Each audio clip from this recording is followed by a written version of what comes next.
अस्सलाम वालेकुम dear students, कैसे हैं आप लोग? ठीक है, खैरियत से हैं? तो बच्चों, जैसा कि आप लोगों को पता है कि हम लोगों ने क्लास 9 फिजिक्स का चैप्टर नंबर 2 स्टार्ट किया हुआ था। इससे पहले प्रीवियस टॉपिक में हम लोगों ने स्पीड को डिस्कस किया था। आज हम लोग डिस्कस करते हैं वेलोसिटी को, कि वेलोसिटी क्या होती है और ये मोशन से कैसे रिलेट करती है। ठीक हो गया? तो बच्चों, सबसे पहले हम वेलोसिटी को डिफाइन करते हैं। तो वेलोसिटी को हम डिफाइन करते हैं the rate of change of displacement is called velocity। अब हम लोग इससे पहले स्पीड को स्टडी कर चुके हैं। स्पीड में हम लोगों ने वर्ड यूज़ किया था डिस्टेंस, यहाँ पे हम लोग यूज़ कर रहे हैं डिस्प्लेसमेंट। तो the rate of change of displacement is called velocity. मतलब कि हम लोग वेलोसिटी को एक्सप्लेन करने के लिए डिस्प्लेसमेंट में चेंज देखते हैं विद रिस्पेक्ट टू टाइम। ठीक है बच्चों, जहाँ पे भी ये रेट का वर्ड यूज़ होता है ना, तो उसका मतलब होता है कि हम विद रिस्पेक्ट टू टाइम उस क्वांटिटी के अंदर चेंज को स्टडी कर रहे हैं। ठीक हो गया? तो यहाँ पे हमारे पास है time rate of change of displacement is called velocity भी हम कह सकते हैं, rate of change of displacement is called velocity भी कह सकते हैं। ठीक हो गया? तो जैसे आपको इजी लगे आप उसी तरह इसको डिफाइन करें। अब इसके बाद हम लोग अगर इसकी मैथमेटिकल फॉर्म की बात करें तो बच्चों, वेलोसिटी को हम v से रिप्रेजेंट करते हैं। जैसे हम स्पीड को v से रिप्रेजेंट कर रहे थे, वेलोसिटी को भी हम v से रिप्रेजेंट करते हैं। बस जस्ट इसके ऊपर एक एरो ड्रॉ कर देते हैं। ये एरो हमें बताता है कि वेलोसिटी जो है वो एक वेक्टर क्वांटिटी है। स्पीड जो कि स्केलर क्वांटिटी है और वेलोसिटी एक वेक्टर क्वांटिटी है। और ये हमारे पास इक्वल हो जाती है डिस्प्लेसमेंट ओवर टाइम। ठीक है, हम फिर इसको यूँ लिख लेते हैं, डिस्प्लेसमेंट d से रिप्रेजेंट कर देते हैं, वेक्टर क्वांटिटी है, और नीचे हम लोग इसको टाइम। तो ये हमारे पास मैथमेटिकल फॉर्म है वेलोसिटी की, कि rate of change of displacement is called velocity. ठीक है, इसके बाद अगर हम लोग बच्चों इसके यूनिट की बात करें, यूनिट की, तो वेलोसिटी का जो यूनिट होता है, अब डिस्प्लेसमेंट का यूनिट होता है मीटर और टाइम का यूनिट होता है सेकंड। तो वेलोसिटी का यूनिट होगा मीटर पर सेकंड, मीटर पर सेकंड। ठीक है, अब देखें, अब चूंकि ये एक वेक्टर क्वांटिटी है, कौन सी क्वांटिटी है? Vector quantity. अब इस चीज़ को बच्चों हम लोग कैसे एक्सप्लेन करते हैं? ये वेक्टर क्वांटिटी है तो कैसे वेक्टर क्वांटिटी है? देखें, फार्मूला हमारे पास क्या है, v equals to displacement over time. ठीक है, अब देखें, टाइम हमारे पास एक स्केलर क्वांटिटी है, डिस्प्लेसमेंट हमारे पास एक वेक्टर क्वांटिटी है। जब भी बच्चों हम लोग किसी भी वेक्टर को किसी स्केलर के साथ मल्टीप्लाई करें या किसी स्केलर के साथ उसको डिवाइड करें, तो हमारे पास जो आंसर आता है वो हमेशा एक वेक्टर क्वांटिटी आता है। ठीक हो गया? तो इस वजह से हमारे पास वेलोसिटी जो है वो एक वेक्टर क्वांटिटी है, बिकॉज डिस्प्लेसमेंट चूंकि उसमें जो यूज़ होने वाली टर्म है वो एक वेक्टर है। तो उस वेक्टर को हम जब स्केलर पर डिवाइड कर रहे हैं तो रिजल्ट में भी हमारे पास एक वेक्टर क्वांटिटी ही आती है। तो ये हमारे पास क्या है? वेलोसिटी है। वेलोसिटी एक वेक्टर क्वांटिटी है। ठीक हो गया? इसके बाद बच्चों हम लोग अगर बात करें यूनिफॉर्म वेलोसिटी की, तो यूनिफॉर्म वेलोसिटी क्या होती है?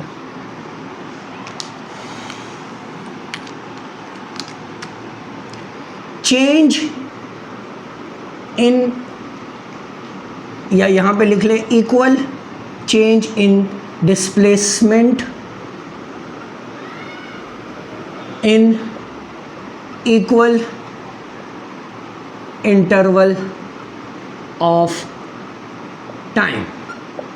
मतलब कि जैसे हमारे पास डिस्प्लेसमेंट में चेंज आ रहा है, ठीक है, अगर वही डिस्प्लेसमेंट में जो चेंज है वो इक्वल टाइम में इक्वल चेंज बार बार आता रहे। मैं एक ग्राफ के ज़रिए आपको ये डिटेल में एक्सप्लेन करता हूँ। लेट सपोज मेरे पास ये डिस्प्लेसमेंट टाइम ग्राफ है, यहाँ पे आ जाएगा डिस्प्लेसमेंट, यहाँ पे आ जाएगा टाइम। ठीक है, ये हमारे पास ओरिजिन आ गया। यहाँ पे स्केलिंग कर लेते हैं 5 सेकेंड, 10 सेकेंड, 15 सेकेंड, 20 सेकेंड। यहाँ पे डिस्टेंस डिस्प्लेसमेंट देख लेते हैं, 20 metre, 40 metre, 60 metre and 80 metre. ठीक हो गया?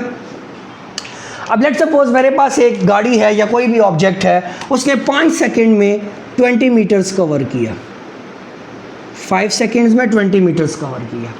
उसने नेक्स्ट 5 सेकेंड्स गुजरने के बाद जब टाइम 10 सेकेंड्स पे पहुंचा तो उसने अगेन 20 मीटर ही कवर की। तो हमारे पास ये यूँ बन गया, ठीक है, ये पॉइंट। अब यहाँ से अगर लेट सपोज 15 सेकेंड्स गुजरने के बाद वो 60 पे पहुँच गया, इसी तरह 80 पे पहुँच गया 20 सेकेंड्स गुजरने के बाद, तो ये मेरे पास यूँ डिफरेंट पॉइंट्स बन रहे हैं, ठीक है। लेट सपोज इसको आप इनिशियल पॉइंट कह दो, इसको फाइनल पॉइंट कह दो। डिस्प्लेसमेंट में चेंज आ रहा है विद रिस्पेक्ट टू टाइम, ऐसा ही है। अब देखें, फार्मूला लगाते हैं, इसको प्रूव करते हैं। वेलोसिटी आ जाएगी। अब डिस्प्लेसमेंट में चेंज आ रहा है इनिशियल से फाइनल, तो displacement at final minus displacement at initial divided by time at final position minus time at initial position. ठीक हो गया। अब हम लोग चेंज को देखते हैं। अब ये हमारे पास चेंज मेजर करने का फार्मूला है बच्चों, ये हमारे पास फार्मूला है चेंज को मेजर करने के लिए। अब लेट सपोज इनिशियल पोजीशन से ऑब्जेक्ट फाइनल पोजीशन पे चला गया है, तो अब जब उसने फाइनल पोजीशन पे पहुंचने के बाद जो डिस्टेंस कवर किया वो हमें कैसे पता चलेगा? इस पॉइंट पे जितना उसने डिस्टेंस कवर किया है उससे माइनस कर दो उसका इनिशियल डिस्प्लेसमेंट। ठीक हो गया। जितने टाइम में वो पहुंचा है, तो इनिशियल और फाइनल दो टाइम्स होंगे, फाइनल में से इनिशियल को माइनस कर दो, आपको टाइम भी पता चल जाएगा। सिंपल इसी को आगे हम लिखते हैं। अब देखिए बच्चों, हमारे पास डिस्प्लेसमेंट इनिशियली कहाँ पे था? 0 0, मतलब टाइम भी 0 था, डिस्प्लेसमेंट भी 0 थी। फाइनल कहाँ पे पहुँच गया? डिस्प्लेसमेंट 20 मीटर पे। तो यहाँ पे अब फाइनल डिस्प्लेसमेंट क्या है? 20 मीटर माइनस इनिशियल कितना था? 0 metre divided by time. Final time कितना है? 5 सेकेंड्स माइनस इनिशियल टाइम कितना था? 0 सेकेंड्स। तो 20 माइनस 0 तो 20 और डिवाइडेड बाय 5 माइनस 0 तो 5। तो 5 1 ज़ा 5, 5 4 ज़ा 20। तो यहाँ पे आ जाएगा 4 मीटर पर सेकेंड। अब यहाँ से इस पॉइंट से लेके इस पॉइंट तक जो इसकी वेलोसिटी थी वो कितनी थी? वो 4 मीटर पर सेकेंड थी। ठीक हो गया। अब लेट सपोज बच्चों आप क्या करो कि आप अब इस पॉइंट को इनिशियल पॉइंट कह दो और इस पॉइंट को अब आप फाइनल पॉइंट कह दो। इस पॉइंट को अब हमने इनिशियल पॉइंट कह दिया, इस पॉइंट को फाइनल पॉइंट कह दिया। अब हमारे पास क्या होगा? अगेन वही formula, v equals to displacement final minus displacement initial divided by time final minus time initial. ठीक है। अच्छा, उसके बाद डिस्प्लेसमेंट फाइनल पे क्या है? फाइनल पे डिस्प्लेसमेंट है 40, तो यहाँ पे आ जाएगा 40 मीटर माइनस इनिशियल पे डिस्प्लेसमेंट क्या है? 20, तो यहाँ पे आ जाएगा 20 मीटर डिवाइडेड बाय फाइनल पे टाइम क्या है? 10 और इनिशियल पे क्या है? 5, तो यहाँ से आ जाएगा 40 माइनस 20 तो 20 मीटर डिवाइडेड बाय 5 सेकेंड्स। तो 5 1 ज़ा 5, 5 4 ज़ा 20, तो यहाँ पे भी क्या आ गया? 4 मीटर पर सेकेंड। तो अब देखें टाइम भी कितना गुजरा? 5 सेकेंड गुजरने के बाद इनिशियली हमने देखा था कि वो 4 मीटर पर सेकेंड की स्पीड के साथ मूव कर रहा था, वेलोसिटी के साथ मूव कर रहा था। अब हमारे पास 5 सेकेंड्स के बाद नेक्स्ट 5 सेकेंड्स जब गुजरे तब भी उसकी वेलोसिटी सेम है, उसके बाद नेक्स्ट जब गुजरेंगे तब भी वेलोसिटी कांस्टेंट रहेगी और तब भी ये। तो मतलब कि इसको कहते हैं हमारे पास यूनिफॉर्म कंसेप्ट, यूनिफॉर्म वेलोसिटी, कि आपके पास इक्वल टाइम हर 5 सेकेंड गुजरने के बाद वो इक्वल डिस्प्लेसमेंट मतलब कि 20 मीटर्स कवर करता जा रहा है। ठीक हो गया। तो उसकी स्पीड वेलोसिटी कितनी है? 4 मीटर पर सेकेंड। तो इस कंसेप्ट को हम लोग बच्चों क्या कहते हैं? यूनिफॉर्म वेलोसिटी कहते हैं, जिसमें आपके पास इक्वल टाइम इंटरवल में इक्वल डिस्प्लेसमेंट कवर होती जा रही है। ठीक है, ये तो कंसेप्ट था यूनिफॉर्म का। इसके बाद अगर हम अगर वेरिएबल को स्टडी करें, वेरिएबल को भी मैं आपको ग्राफ पे एक्सप्लेन करता हूँ।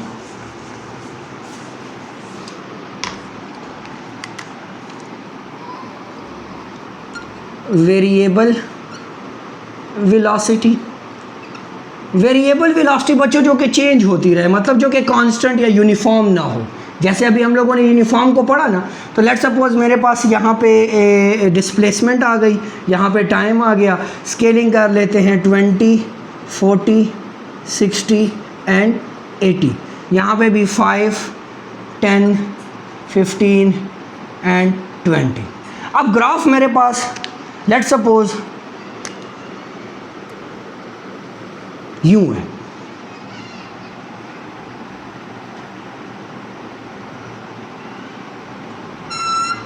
यूं, ठीक है। अब देखें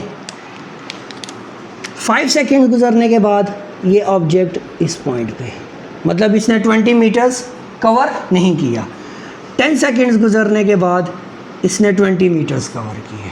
बट जब हम लोग 15 सेकेंड्स पे पहुंच रहे हैं तो ये यहाँ पे कहीं पे इस पॉइंट के ऊपर, अब देखें कहीं पे भी आपको यूनिफॉर्म कंसेप्ट नज़र आ रहा है, इक्वल टाइम में इक्वल डिस्प्लेसमेंट कवर होती नज़र आ रही है, नहीं आ रही ना। अब देखें पहले 5 सेकेंड्स में उसने कम डिस्प्लेसमेंट कवर की, अगले 5 सेकंड्स में थोड़ी इसने ज़्यादा कवर की, उसके नेक्स्ट 5 सेकंड्स में तो बिल्कुल ही एक्सट्रीम पे चला गया, 80 या 70 पे वो पहुंच गया, 70 मीटर उसने कवर किए। तो मतलब कि इसमें वेरिएबल के अंदर आपके पास इक्वल टाइम में इक्वल डिस्प्लेसमेंट कवर नहीं होती, ठीक हो गया। इसके दो किस्म के ग्राफ बनते हैं। दूसरा ग्राफ आपके पास इस तरह भी आप ड्रॉ कर सकते हो, ये ओरिजिन है, यहाँ पर डिस्प्लेसमेंट आ गया, यहाँ पर टाइम आ गया, सॉरी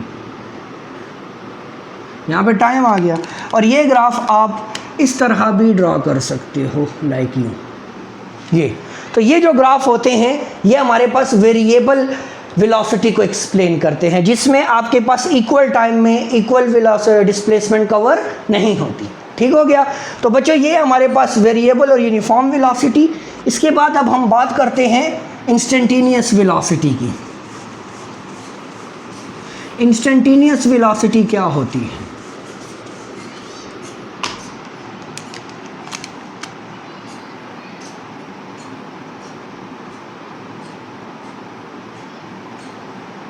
इंस्टेंटेनियस वेलोसिटी, अब हमारे पास जब हम लोग एक इंस्टेंट के ऊपर, एक पॉइंट के ऊपर हम लोग किसी भी ऑब्जेक्ट की बच्चों क्या मेजर करें? वेलोसिटी मेजर करें। उस पॉइंट के ऊपर जो वेलोसिटी होगी वो क्या कहलाएगी? वो इंस्टेंटेनियस वेलोसिटी कहलाएगी। बच्चों इसको हम लोग मैथमेटिकली रिप्रेजेंट करते हैं limit del T change in time approaches to zero displacement over time. ये हमारे पास इसका मैथमेटिकल फार्मूला होता है, ठीक है। अब देखें मेरे पास एक गाड़ी मूव करके आ रही है और इस पॉइंट के ऊपर मैं उसकी वेलोसिटी मेजर करना चाह रहा हूँ, इस पॉइंट के ऊपर। तो इस पॉइंट के ऊपर जब मैं उसकी वेलोसिटी मेजर करूँगा तो वो वेलोसिटी मेरे पास क्या कहलाएगी? इंस्टेंटेनियस वेलोसिटी कहलाएगी। अब इस पॉइंट के ऊपर इस वेलोसिटी को मेजर करने का कंसेप्ट क्या है? तो वो मेन चीज़ है ये जो मैंने लिखा है ना, इधर आप यूँ कर लें, ये डेल्टा जो होता है ना, ये डेल्टा साइन, इसको हम डेल्टा कहते हैं, ये चेंज को रिप्रेजेंट करता है, ठीक हो गया। कि डिस्प्लेसमेंट में चेंज आ रहा है, टाइम में चेंज आ रहा है, ठीक हो गया। ये जो हमने क्वांटिटी लिखी है ना कि delta T approaches to zero, सारा का सारा कंसेप्ट इसमें है, इसमें सारा का सारा कॉन्सेप्ट है। इसमें हमारे पास टाइम जो है वो time change in time not equals to zero, ठीक हो गया। बट ये क्या कर रहा है? ये अप्रोच कर रहा है किसको? ज़ीरो को। ये एग्जैक्टली ज़ीरो के इक्वल नहीं होगा। अगर ये एग्जैक्टली ज़ीरो के इक्वल हो गया फिर तो ये इन्फिनिटी पे चला जाएगा, क्योंकि anything divided by zero equals to infinity. तो आपके पास ये जो कंसेप्ट है ये सिर्फ ज़ीरो की तरफ अप्रोच करता जा रहा है। जैसे कि मैं आपको सिंपल एक एग्जांपल देता हूँ कि एक स्टूडेंट है, उसको हम लोग 10 सेकेंड्स देते हैं और मैं उसको कहता हूँ कि आप चेयर से उठो और भागो रूम से बाहर। वो चेयर से उठेगा, डोर से बाहर भाग जाएगा, ठीक हो गया। तो वो उसने 10 सेकेंड्स में उसके लिए पॉसिबल है। बट अगर मैं उसको कहता हूँ कि आप 5 सेकेंड्स में यहाँ से भागो, तो वो चेयर से उठेगा, रूम से बाहर नहीं निकला होगा, फिर टाइम कंप्लीट हो जाएगा। फिर मैं उसको 1 सेकेंड कह देता हूँ, मे बी कि वो सिर्फ चेयर से उठे, या पॉसिबल वो भी नहीं है, मतलब 1 सेकेंड बहुत कम स्मॉल टाइम है। तो देखिए अब उसमें एक चीज़ देखें कि जैसे जैसे मैं टाइम को कम करता जा रहा हूँ डिस्टेंस कम होता जा रहा है। इसी तरह यहाँ पे भी जैसे जैसे हम लोग टाइम को कम करते जाएंगे डिस्प्लेसमेंट कम होती जाएगी और एक पार्टिकुलर पॉइंट की तरफ आ जाएगी। तो जब वो एक पार्टिकुलर पॉइंट के ऊपर हम लोग उसको ले आते हैं और वहाँ पे फिर हम उसकी वेलोसिटी मेजर करते हैं, तो उस वेलोसिटी को हम लोग बच्चों क्या कहते हैं? इंस्टेंटेनियस वेलोसिटी कहते हैं, ठीक हो गया। तो बच्चों ये हमारे पास कंसेप्ट है वेलोसिटी का। वेलोसिटी क्या है? The rate of change of displacement is called velocity. इसको हम रिप्रेजेंट करते हैं v के साथ, ऊपर एक एरो हेड लगाते हैं जो हमें बताता है कि ये एक वेक्टर क्वांटिटी है। फिर हमारे पास velocity equals to displacement over time, unit इसका होता है मीटर पर सेकेंड, और हमारे पास ये एक वेक्टर क्वांटिटी होती है। क्यों वेक्टर क्वांटिटी होती है? क्योंकि हमारे पास इसमें डिस्प्लेसमेंट यूज़ हो रही है जो कि एक वेक्टर क्वांटिटी है, और फिर हम उस डिस्प्लेसमेंट को टाइम पे डिवाइड कर रहे हैं। टाइम जो कि एक स्केलर क्वांटिटी है, तो जब भी कोई वेक्टर किसी स्केलर पर डिवाइड होता है तो वो आंसर में भी हमें एक वेक्टर क्वांटिटी देता है। तो उम्मीद करता हूँ आपको ये कंसेप्ट समझ आया होगा वेलोसिटी का। तो नेक्स्ट वीडियो तक अपना ख्याल रखें। अल्लाह हाफिज़।